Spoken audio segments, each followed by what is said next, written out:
With Korea's 22nd general election just 20 days away, candidate registration has kicked off today morning, essentially marking the start of the election race.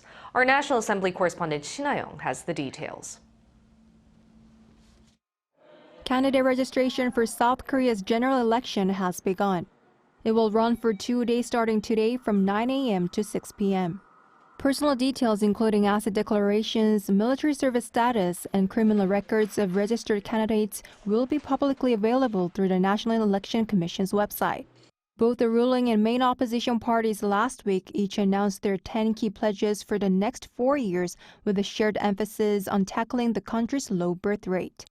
The People Power Party outlined its key pledges, focusing on 3 primary agendas: addressing the low birth rate, narrowing the widening wealth gap, and addressing climate change. The Democratic Party's commitments are centered around 4 major objectives: enhancing people's livelihoods, providing hope for the future, protecting democracy, and fostering peace. The party's focus lies in extending financial assistance to newlywed couples, such as providing public rental housing to couples with more than 1 child. Cities with major chip makers plants including SK Hynix and Samsung Electronics in Gyeonggi-do Province, known as the Semiconductor Belt, are emerging as pivotal swing regions.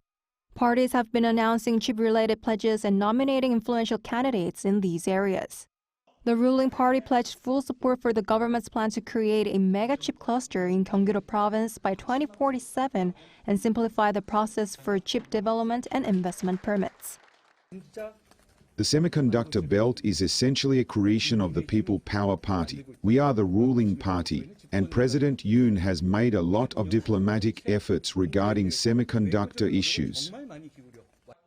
Meanwhile, the main opposition party has committed to creating an ecosystem for a semiconductor powerhouse through regulatory reforms and tax incentives. These include extending the tax deduction deadline for investments in national strategic technologies and establishing so-called semiconductor megacities in the southern and eastern regions of Gyeonggi-do Province. The semiconductor industry is the key engine for South Korea's economy. With the increasing significance of chips, competition is escalating, transforming into a national-level competition. After the 2-day registration period, candidates can run their official election campaign from next Thursday until April 9, the day before the general election. Shin Ha-young, Arirang News.